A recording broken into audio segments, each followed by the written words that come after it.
Bonjour tout le monde.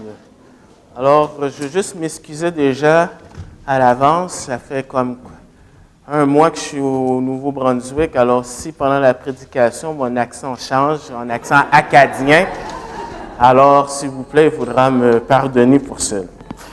Alors, je vous invite à ouvrir vos Bibles dans l'Évangile selon Matthieu. Matthieu, le chapitre 4, on va voir ensemble les 11 premiers versets. Matthieu 4, versets 1 à 11. Je vais lire et par la suite, je vais prier.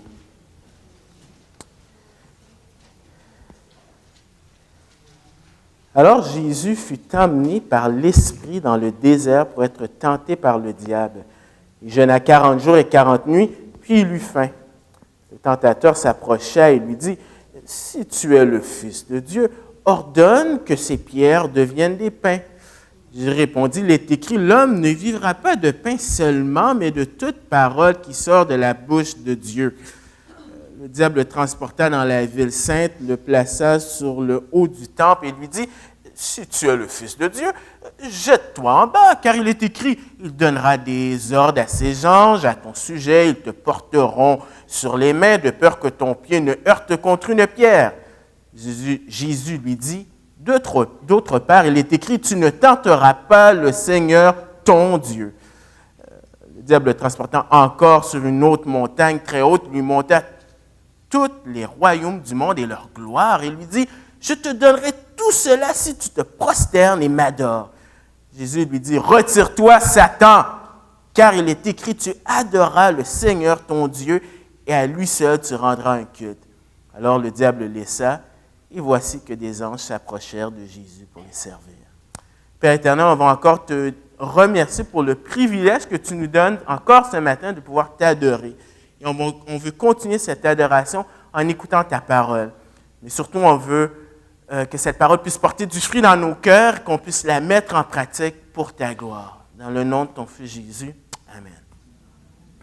Alors ce matin, je ne sais pas si je m'adresse dans l'Assemblée à des personnes qui sont mordues des autos. Vous savez, le genre d'individus qui aiment conduire les voitures rapides, qui, juste en regardant une auto, sont capables de vous dire toutes les caractéristiques sur cette auto.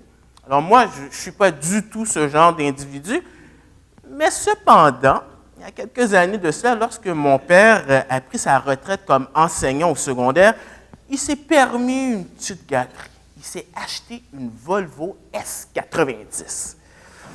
Et je dois confesser que j'ai aimé conduire cette auto-là. Pour plusieurs raisons. Une des raisons, j'ai jamais conduit une auto avec autant de boutons, de gadgets. Je pense que la seule fois où j'ai vu autant de boutons dans une auto, c'est dans un film de James Bond. Une autre chose que j'aimais, c'était le siège était confortable. Il y a d'autres avantages, mais il y a quelque chose qui me tracassait. Selon le fabricant, cette auto-là peut aller à plus de 200 km/h. Vous devez comprendre que je n'ai jamais conduit, jamais été dans une auto qui pouvait aller aussi vite que cela. Alors, je me posais la question, est-ce que le fabricant vraiment est en train de dire la vérité? Alors, vous voyez où est-ce que je vais en venir? À 2 heures du matin, sur une courte distance, j'ai testé cette voiture.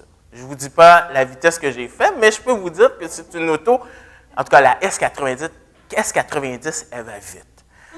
Alors pourquoi je vous dis ça? Pour 2 raisons. La première, c'est de ne pas faire comme moi, parce que c'était vraiment stupide, mais c'est surtout pour vous montrer que le texte de ce matin est un peu similaire à ce que je viens de vous raconter. C'est-à-dire que l'Évangile de Matthieu a pour but d'enseigner aux Juifs que Jésus est le roi des Juifs. Si vous commencez à lire l'Évangile de Matthieu, vous allez voir que dès le premier chapitre, on nous parle que Jésus est le Messie attendu venant de la lignée de David. On nous dit que c'est lui qui va sauver son peuple des péchés. Dans d'autres évangiles, on dit que Jésus, c'est la consolation d'Israël. Dans d'autres textes, on dit que Jésus est sans péché. Et ici, Matthieu nous dit que Jésus est le Fils de Dieu, c'est-à-dire égal à Dieu, la même essence divine. Et un Juif de l'époque qui entend cela, eh bien, sa réaction, c'est « Mais qu'est-ce qui me prouve que c'est vrai? » Et le texte de ce matin répond à cela. Jésus va être testé. C'est pour ça que ce matin, j'ai décidé d'intituler le titre du message Le test du Fils de Dieu. Et comme tout test, il faut passer par des épreuves. Et Jésus va passer à travers 3 épreuves. La première du verset 3 à 4, la deuxième du verset 5 au verset 7, et la troisième épreuve, c'est du verset 8 au verset 10.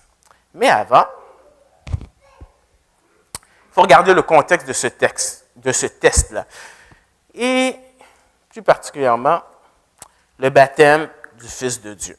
Alors, vous savez, l'histoire, Jésus qui est venu se faire baptiser par Jean, Jean qui dit « Non, tu ne peux pas te faire baptiser par moi parce que tu es sans péché. » Jésus lui dit « Non, il faut qu'on accomplisse tout ce que Dieu demande de faire. » La raison, c'est que Jésus veut s'identifier aux hommes et il veut être obéissant à son Père. C'est-à-dire que Jésus veut démontrer qu'il est cet agneau qui va prendre le péché du monde, il va s'offrir comme sacrifice, et aussi c'est le serviteur souffrant, comme dans Ésaïe, à partir de Ésaïe 52, on nous présente finalement que ce Messie-là, il doit passer à travers la croix.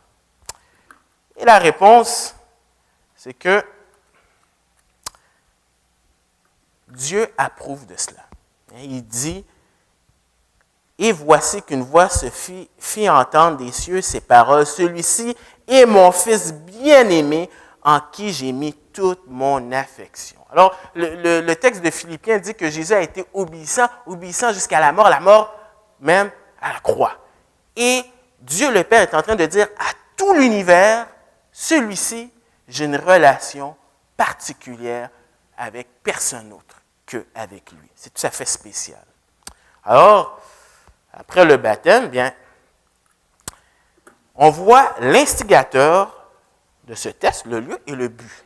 Alors, qui est celui qui initie ce test-là, cette épreuve? Eh bien, c'est l'Esprit. Le texte nous dit que c'est l'Esprit, le Saint-Esprit.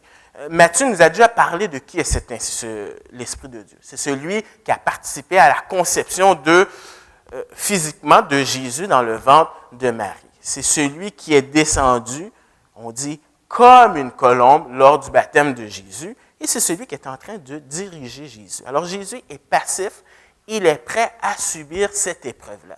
Alors déjà, en partant, on voit que Dieu est en contrôle de la situation et que cette épreuve-là ne lui fait pas peur parce que c'est lui qui initie cela. C'est un peu comme dans le livre de Job. Vous vous souvenez du livre de Job, lorsque Dieu est en train de parler à Satan et lui parle de Job et même est prêt à laisser Job être éprouvé. Alors le lieu, c'est dans le désert. C'est pas compliqué, le désert, c'est un lieu où est-ce qu'il n'y a personne. Marc 1, verset 13 nous dit qu'il y avait même des bêtes sauvages qui étaient là.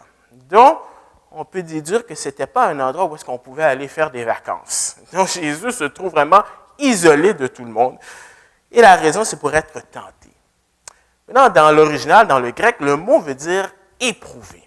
Et en soi, c'est neutre, ce verbe-là. Ça peut être pris dans un contexte positif ou dans un contexte négatif.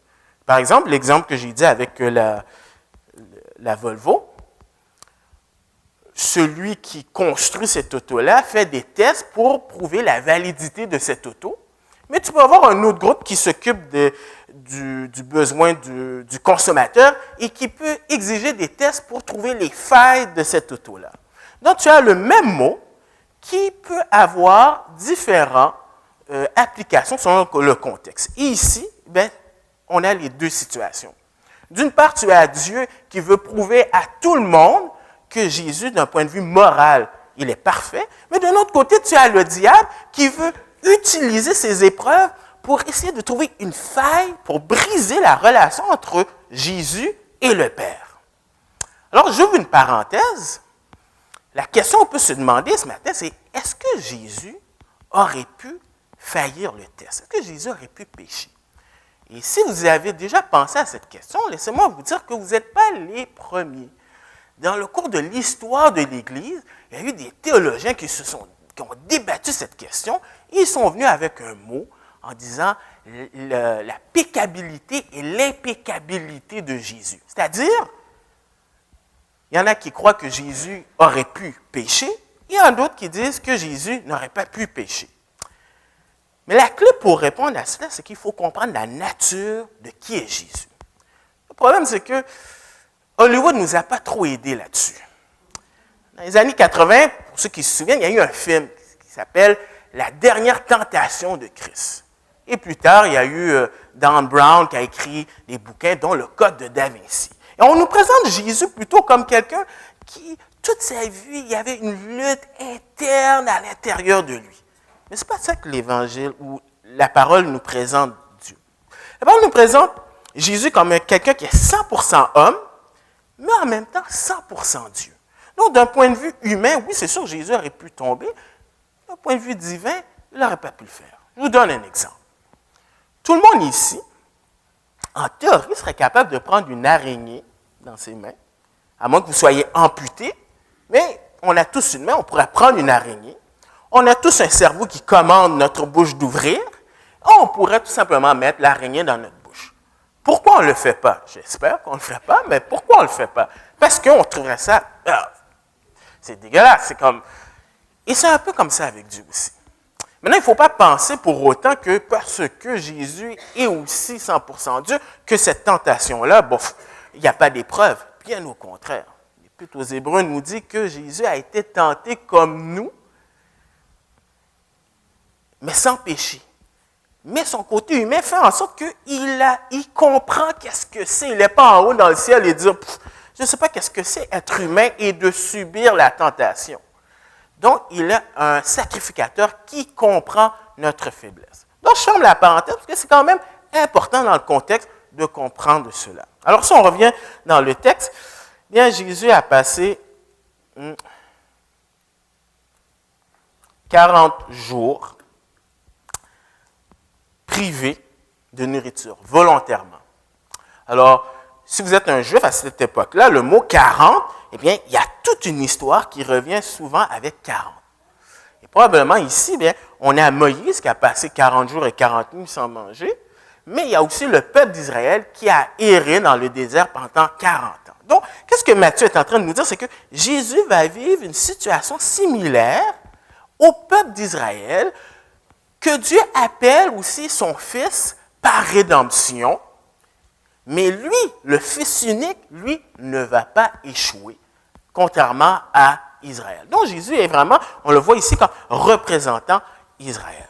Donc, une fois qu'on comprend le contexte, on peut aller à la première épreuve. Alors, il faut toujours se rappeler, à chaque fois qu'on entend épreuve, d'un point de vue divin, Dieu veut prouver à tout le monde, à tout l'univers, qu'au niveau moral, excellent. Mais, du point de vue de Satan, il veut profiter de ça pour briser cette relation. Alors, la tentation, la première, c'est la tentation de l'autosuffisance. Et le texte nous décrit l'approche subtile du diable. Alors, au verset 3, on nous dit, « Le tentateur s'approcha. » Le diable est quelqu'un qui existe. L'Ancien Testament et le Nouveau Testament témoignent de cela.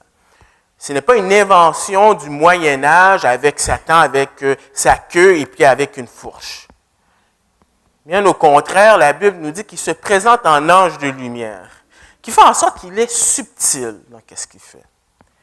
Et le texte nous dit, et il dit. Et là, il faut prêter attention à ce que je vais vous dire. C'est vrai que la Bible parle souvent de Satan. Mais seulement 3 fois dans la Bible, on le voit, on entend un discours de sa part. La première fois, c'est avec Ève. Et qu'est-ce qu'il dit? Dieu, il ne t'aime pas. Ce n'est pas important que tu peux avoir tous les fruits alentour de toi, les arbres qui contiennent les fruits, mais cet arbre-là, il ne veut pas que tu le prennes parce que tu sais quoi? Il est jaloux. Il ne veut pas que tu sois égal à lui. Finalement, il ne t'aime pas. La deuxième fois qu'il parle, qu'on l'entend discuter, c'est avec Dieu, le Père, et il dit, le problème là, c'est que tu aimes beaucoup trop Job. Tu lui as tout donné. Parce qu'il n'y a personne qui peut t'aimer véritablement pour qui tu es. Tu es obligé d'acheter des adorateurs en les bénissant. Et cette fois-ci, la troisième fois, il parle à Jésus, le Fils de Dieu, et lui dit, Dieu le Père, là, t'aime pas. Moi, par contre, je vais t'aider. J'ai à cœur ton intérêt. Alors, vous voyez comment il est, le diable? Il change toujours de visage. C'est normal, la Bible dit qu'il est le père du mensonge. C'est un menteur. Alors, qu'est-ce qu'il lui dit? Il dit, si tu es le Fils de Dieu, ordonne que ces pierres deviennent des pains.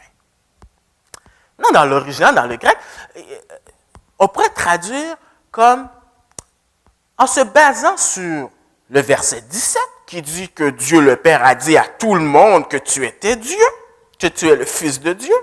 Quel privilège extraordinaire que tu as! Mais ça ne fait pas de sens. Si tu es le Fils de Dieu, te voici dans le désert, tu as faim. Où est Dieu le Père pour pouvoir te nourrir? Fais quelque chose, parce qu'il ne faut pas que le Messie meure. C'est une bonne chose que tu es le Fils de Dieu, parce que tu peux certainement transformer ces pierres en pain. Après tout, avec ta parole, tu as créé l'univers. Et Jean-Baptiste a même dit dans Matthieu 3 que de ces pierres, Dieu peut susciter des enfants. Israël. En soi, c'est vrai que Jésus peut le faire. Satan ne ment pas là-dessus. Qu'est-ce qu'il y a de mal à satisfaire un besoin légitime? Bien, le problème, c'est que en faisant ça, si Jésus aurait obéi, eh bien, son but, c'est que Jésus puisse agir de façon autonome à son Père. Si vous êtes familier avec les évangiles, vous allez voir souvent Jésus dit « Ma nourriture, c'est de faire la volonté de mon Père. » Constamment. Jésus est tellement prêt à obéir à son Père que tout est chronométré, même jusqu'à la mort à la croix. Donc, il veut obéir, il est totalement soumis. Et Satan veut briser cette autonomie. Alors, comment Jésus répond? Alors, la réponse de Jésus, c'est basé sur les Écritures. Il dit, Jésus répondit, « Il est écrit. » Alors, qu'est-ce que Jésus est en train de faire là? Il est en train de faire de l'enseignement au diable, aux Juifs et à nous ce matin. Jésus fait de la bibliologie. Il est en train d'expliquer que Dieu se révèle à travers les Écritures et que ici, c'est Moïse qui a écrit cela parce que c'est basé sur le Deutéronome, mais ça a été inspiré de Dieu. Et qu'est-ce qu'il dit aussi? C'est que cette révélation, elle est objective, c'est-à-dire c'est écrit. Très important pour nous de savoir ça. Pourquoi? Parce qu'en 2013, dans notre milieu évangélique, nous sommes envahis par le mysticisme. On voit ça dans les librairies chrétiennes, on voit ça sur YouTube, sur Internet. Et peut-être que vous avez déjà entendu des gens dire... Alors, le problème avec le mysticisme, c'est que finalement, tu œuvres sur de la subjectivité. Par exemple, Dieu m'a dit que c'est avec toi que je vais me marier. Ah oui, vraiment? Et sur quoi tu te bases? Ben, une sensation qui me dit, Dieu m'a dit. Dieu m'a dit que c'est cette job-là que je dois avoir. Ah oui? Tu as entendu la voix de Dieu? Non, mais j'ai la paix de Dieu. Et le problème avec ça, c'est qu'on est sur du sable mouvant.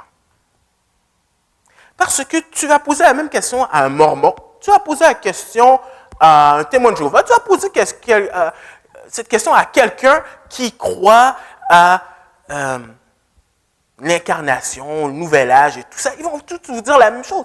Mais je ressens quelque chose.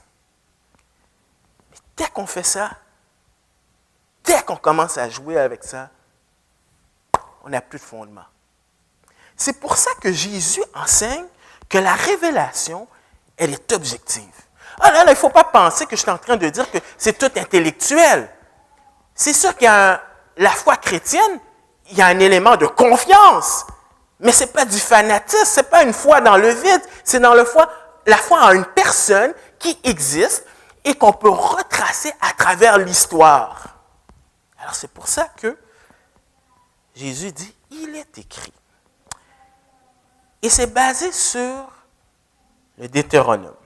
Maintenant, si vous lisez le Nouveau Testament et que vous faites votre étude personnelle, en lisant un texte du Nouveau Testament et que vous tombez sur des citations de l'Ancien Testament, la meilleure façon de pouvoir comprendre, eh bien, c'est d'aller dans l'Ancien Testament, regarder c'est quoi le but du livre. Une fois qu'on a l'idée de qu'est-ce que c'est que le but du livre, il faut regarder le chapitre, en quoi le chapitre rentre dans le livre, ensuite regarder le verset pour comprendre l'application, et ensuite retourner dans le Nouveau Testament pour dire comment ça s'applique au Nouveau Testament.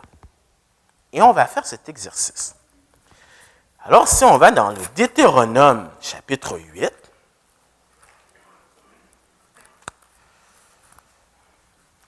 qu'est-ce qui se passe? La première chose, c'est de quoi ça parle le Deutéronome? Deutéronome, en gros, c'est Moïse qui est en train de dire à la deuxième génération, parce que la première génération, ils sont tous morts pour avoir désobéi, ils ont échoué le test, parce que le test était pour eux d'aller dans la terre promise, et ils ne l'ont pas fait.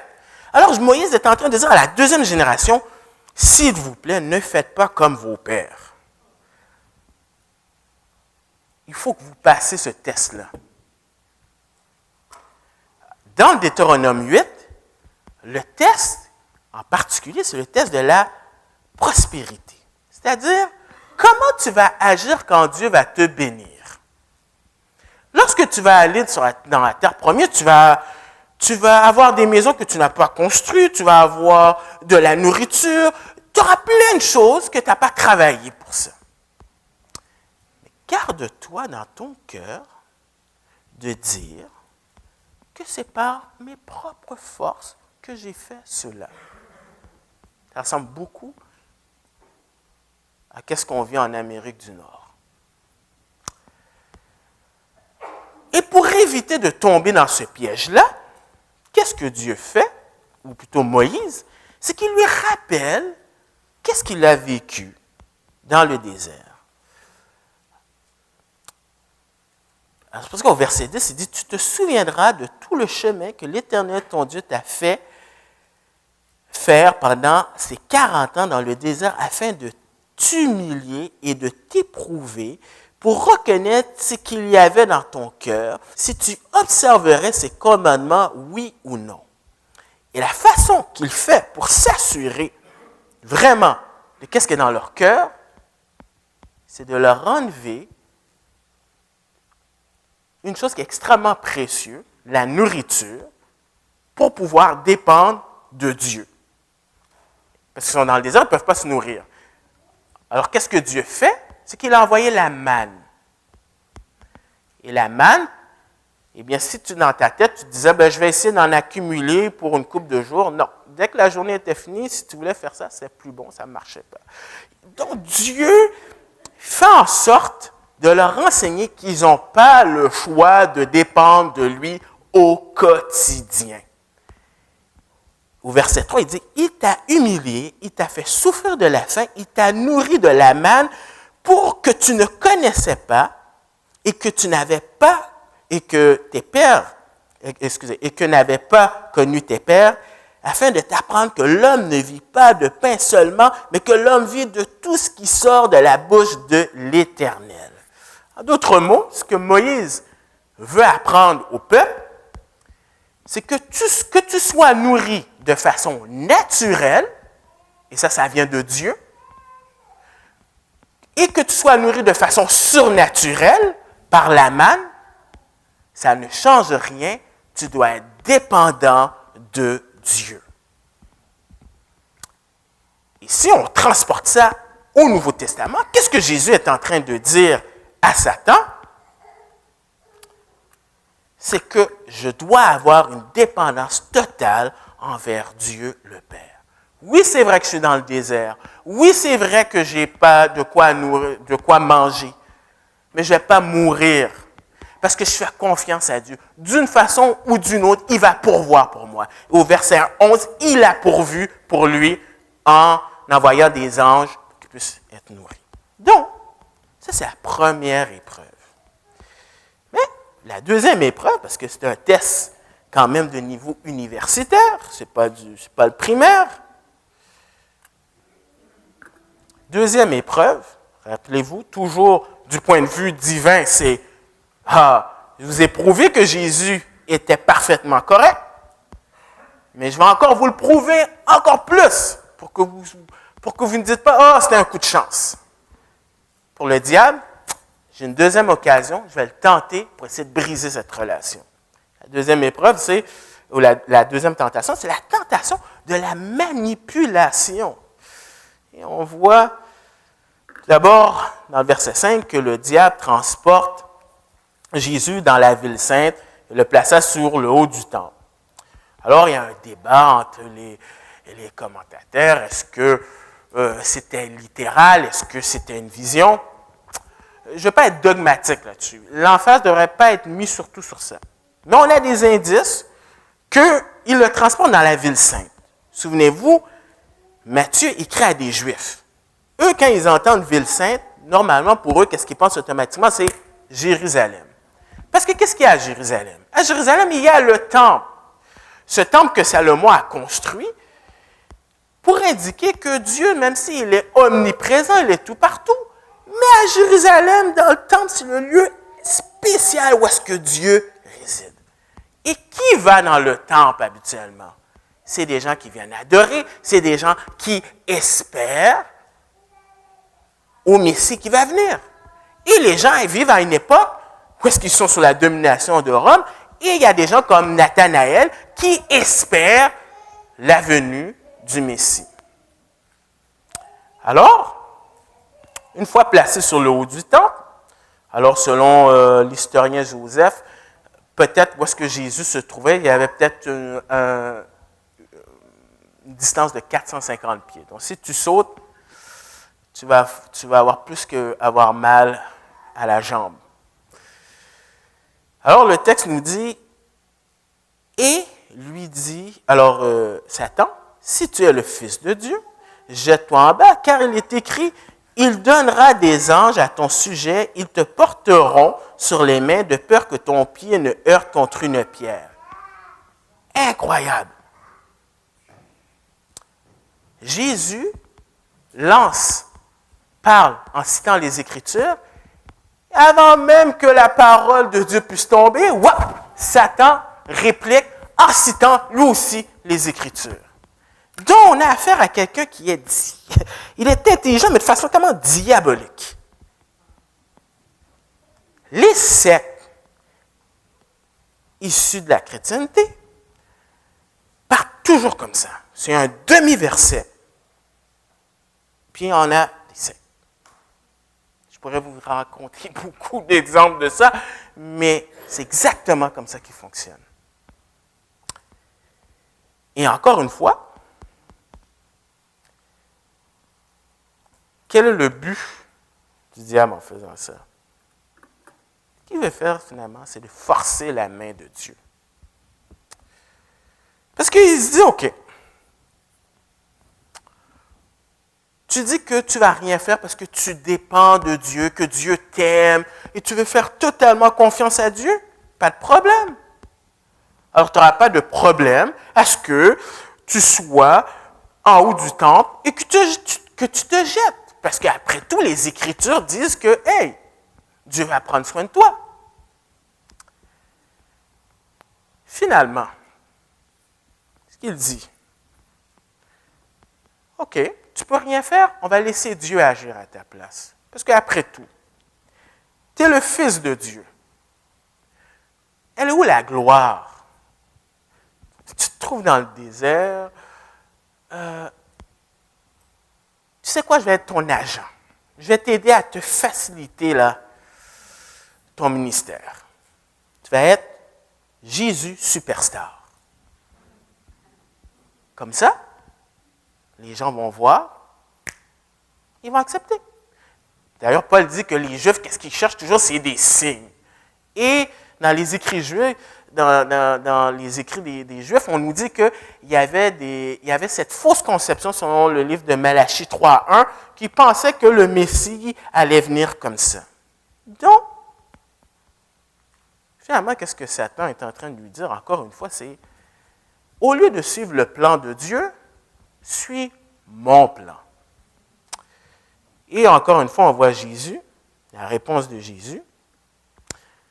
Et Jésus se base encore sur les Écritures. Maintenant, j'ai dit qu'on va parler, j'expliquais qu'à chaque fois qu'on regarde un texte de l'Ancien Testament, il faut regarder qu'est-ce que le texte veut dire. Là, on retourne dans le livre de Psaume, le psaume 91, qui est un psaume qui existe. Ce n'est pas parce que Satan l'a cité qu'on dit « Oh non, il faut faire une croix sur le psaume 91 ». Le psaume 91 existe. C'est un psaume qui parle de comment Dieu protège les siens. En gros, c'est ça que ça dit. Au verset 9, il fait une déclaration.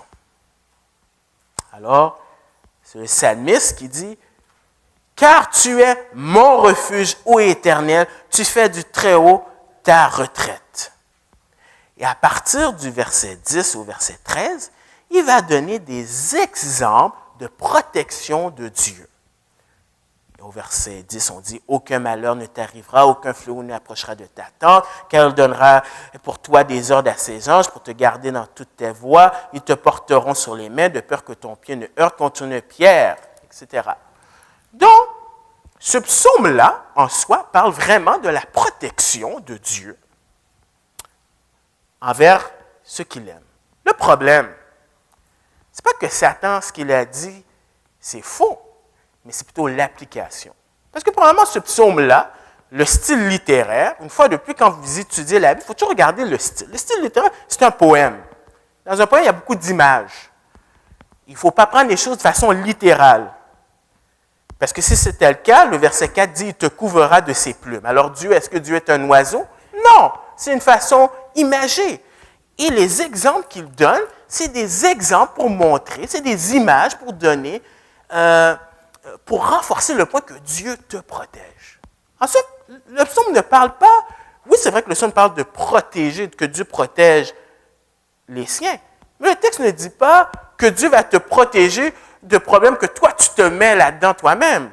Si tu dis, oh, OK, ben, Dieu va me protéger, je vais marcher sur l'autoroute sans être frappé, ou je vais conduire en fermant les yeux en me disant, oh, ben, Dieu va me protéger, c'est complètement faux. Tu es en train de tenter Dieu. Et finalement, ce que Jésus, si on revient dans le texte de Matthieu 4, ce que Jésus a essayé de faire, c'est de le rappeler, de rappeler au diable et de lui dire, c'est ce que le peuple d'Israël a voulu faire. Parce que le peuple d'Israël, à un moment donné, encore une fois, Dieu les a privés de l'eau, cette fois-ci, pour qu'ils apprennent à dépendre de lui. Et le peuple a commencé à croire que Dieu, il ne nous aime pas, il nous a fait sortir d'Égypte pour qu'on puisse mourir. Comment le peuple peut dire ça après que Dieu ait fait miracle après miracle après miracle pour leur prouver qu'il voulait les sauver? S'il voulait les tuer, il aurait pu les tuer une fois qu'ils traversent la mer Rouge ou en plein milieu, l'eau revient, ah, je vous ai bien eu. Mais qu'est-ce qu'ils font? C'est qu'ils tentent encore Dieu. Et Jésus, lui, finalement, il dit non, moi j'ai confiance, une confiance et une obéissance totale envers Dieu le Père. Ce n'est pas à moi de tenter Dieu, c'est Dieu qui me met à l'épreuve. Ce n'est pas moi qui mets Dieu dans un examen, mais c'est moi qui subis ça. Et je suis encore prêt à obéir à Dieu et pas prendre une autre voie pour autre que par la croix. Alors là, on a vu la première, la deuxième, finalement on arrive à la troisième épreuve. Et encore une fois, Dieu permet cela, peut-être parce que vous savez l'expression, jamais 203. S'il y a encore un petit doute dans votre cœur que est-ce que vraiment Jésus est vraiment celui qui dit qu'il est, peut-être que c'est peut-être un coup de chance. Troisième fois, une autre épreuve. Et pour le diable, une tentation pour encore essayer de briser cette relation. Cette fois-ci, c'est la tentation du raccourci. Versets 8 et 9, le diable, le transportant encore sur une haute montagne très haute, lui montra tous les royaumes du monde et leur gloire. Alors probablement ici, c'est une vision que Jésus voit parce qu'il n'y a aucune montagne qui est assez élevée. Il y avait le mont Hermon qui était assez élevé, mais jamais assez pour qu'il puisse voir tous les royaumes, donc probablement l'Égypte, Rome et autres. Et il lui dit, je te donnerai tout cela si tu te prosternes. Alors, dans l'origine, dans le grec, c'est-à-dire, tu as juste besoin de me rendre hommage juste une seule fois et m'adore. Je te donnerai tout ça si tu te prosternes et m'adores. Finalement, qu'est-ce que le diable veut? Son but, c'est que Jésus puisse faire un compromis. Là, nous, on peut lire ça et on se dit, bah, quelle tentation qu'il y a là-dedans. Même nous, qui ne sommes pas Dieu, on dit, ben non, on ne va pas faire ça. Il n'y a rien de tentant là-dedans. De toute façon, c'est un menteur. La tentation, elle est réelle pour Christ. Parce que c'est vrai qu'il doit hériter de tout. Jésus va hériter de toutes les nations. Il va être le roi. Le psaume 2, verset 8, dit que c'est un psaume messianique qui dit qu'il va tout hériter. Le problème, c'est qu'il faut qu'il le fasse par la croix. Avant la couronne de gloire, il faut passer par la couronne d'épines. Et j'ai l'impression qu'on est tellement habitué à entendre l'histoire de Pâques, on regarde ça à la télévision, que quelque part, peut-être, on a appris à banaliser sur quoi Jésus est passé, le chemin par lequel il est passé. On a juste besoin de regarder à Gethsémani. Jésus a prié, puis il a dit, si c'est possible, éloigne cette coupe de moi. Pensez-y 2 secondes. Si Jésus demande si c'est possible, c'est parce que c'est sérieux. Il angoisse ce moment-là. C'est tellement intense que Dieu a dû envoyer un ange pour le réconforter. Et je pense que c'est Matthieu qui nous dit que même il y a du sang qui a coulé. Donc, c'était terrible pour lui de penser à ça. Dans Matthieu 16, lorsqu'il dit qu'il va mourir, il doit passer par la croix. Il y a Pierre qui lui dit « À Dieu ne plaise, tu ne pourras jamais faire ça. » Et la réaction de Jésus, c'est « Arrière de moi, Satan !» C'est terrible pour Jésus. C'est terrible pas parce que, surtout sa souffrance physique, là, pensez pas que, en pensant à ça, vous pensez au film de Mel Gibson, puis vous dites « Oh, la souffrance, c'est beaucoup plus que ça. » C'est au niveau spirituel, la Bible dit que il a subi la colère de Dieu. Lui qui a une relation intime avec Dieu le Père, cette relation-là va être brisée. C'est assez pour, excusez l'expression, le faire capoter. Donc, elle est vraie, cette tentation-là. Et ce que le diable lui dit, c'est « Hey, je te propose un raccourci. » Ah, c'est sûr qu'on n'a jamais été tenté de la même façon que Jésus. Mais est-ce que c'est vrai que notre vie chrétienne, souvent, on utilise ça? On n'est pas patient. On préfère certainement avoir la couronne de gloire, mais on ne veut pas la couronne d'épines. Quand l'Évangile nous dit que tous ceux qui veulent vivre pieusement, sérieusement, pas des chrétiens du dimanche, on parle des personnes qui sont prêtes à vivre au quotidien, dans le lieu de travail, d'être un véritable disciple, ça va coûter. Et c'est beaucoup plus facile pour nous. Je ne veux pas passer pour un zélé, là. En anglais, il y a une expression qui dit un Jesus freak. On va se calmer. Et on fait des compromis au quotidien. Alors, comment Jésus répond à cela? La réponse de Jésus. Commande au diable de s'en aller. Tire-toi Satan. Le mot Satan, ça veut dire adversaire. C'est ironique. Voilà le diable qui est en train de dire, je vais t'offrir tout cela. Dans Luc, il dit, j'ai même reçu cette autorité d'avoir tous les royaumes. Et Jésus lui dit, retire-toi. On voit vraiment qui a l'autorité. Il s'en va. Car il est écrit, tu adoreras le Seigneur ton Dieu, lui seul, et tu lui rendras un culte. Encore une fois, il cite un texte de l'Ancien Testament. Et pour la dernière fois, on va faire encore cet exercice. Il cite le Deutéronome chapitre 6, verset 16. Alors, si on tourne notre Bible dans le Deutéronome 6, verset 16, Le chapitre 6, l'emphase du chapitre 6, c'est qu'on puisse vivre la parole de Dieu. C'est ça l'emphase du chapitre 6. Les 3 premiers versets, il parle des bénéfices de la parole de Dieu.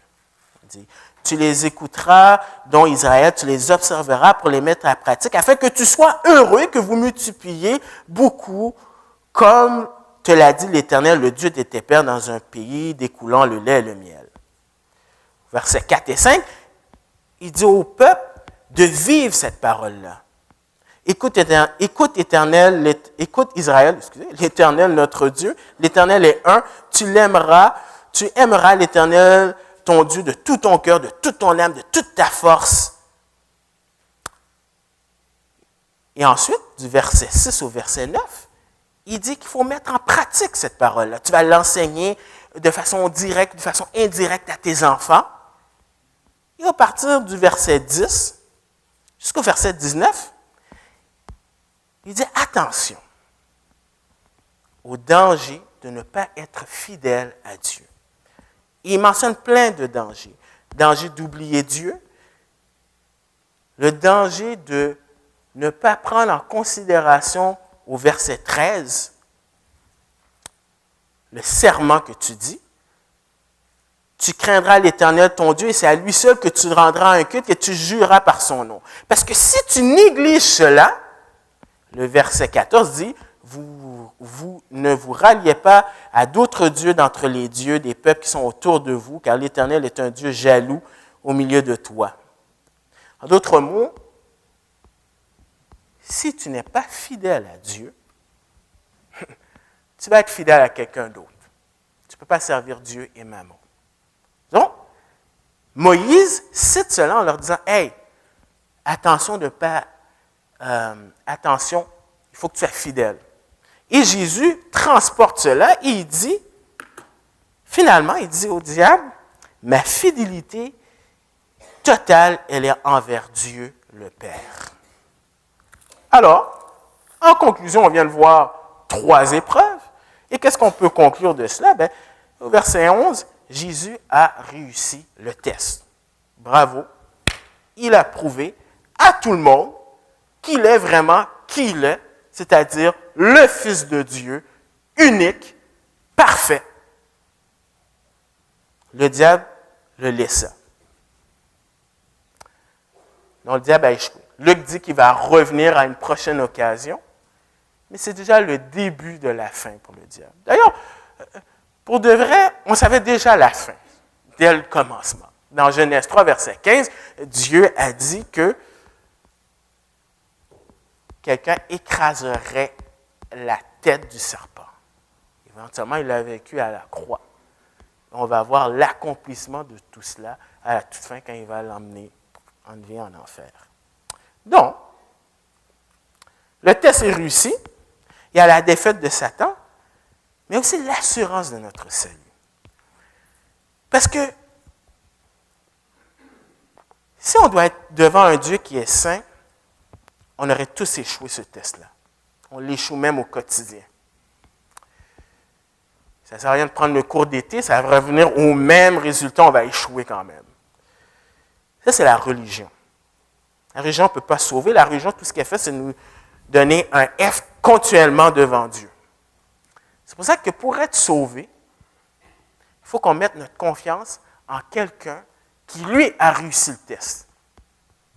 Qui fait en sorte que lorsque Dieu nous voit, il ne nous voit pas avec notre F, mais il nous voit à travers Jésus A+, ou A+++++++. Donc, c'est l'assurance de notre salut. Elle ne dépend pas de nous, mais elle dépend de l'œuvre que Christ a faite à la croix pour nous. Ce qui est important, c'est qu'en lui, nous pouvons être victorieux. C'est sûr qu'on n'est pas Jésus. Mais le fait qu'on a une relation avec lui fait en sorte qu'on a les ressources pour que le péché, ce ne soit pas une excuse pour nous pour dire « Ah, je suis un homme, écoute. » Non. On a son esprit, il nous a donné sa parole pour que finalement, les épreuves que nous allons avoir, parce que nous allons en avoir, bien qu'on les passe de victoire en victoire. Parce que la vie chrétienne, c'est une vie en abondance et c'est faux de penser que la vie chrétienne, c'est une vie de défaite après défaite. C'est victoire, pas par notre propre force, par la grâce de Dieu qui nous donne les ressources si on est prêt à s'attribuer cela par la foi. Et au moins 3 passages qu'on peut regarder ensemble qui appuient cela. D'abord, dans Jacques 4, verset 7, on dit ceci.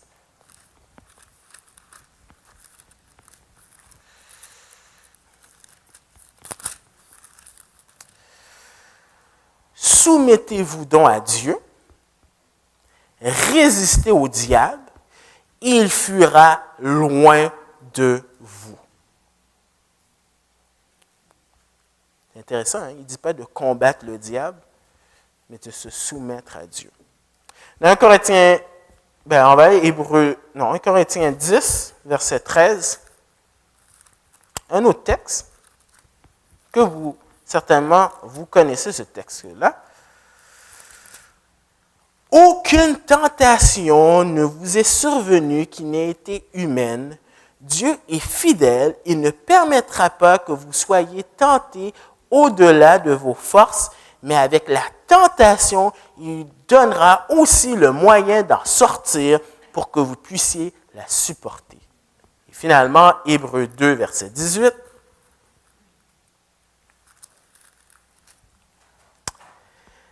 Car du fait qu'il a souffert lui-même quand il fut tenté, il peut secourir ceux qui sont tentés. La bonne nouvelle, c'est que même si on cafouille, parce qu'on va cafouiller, il est fidèle et juste pour nous pardonner et on repart encore à zéro avec lui par la foi. Prions.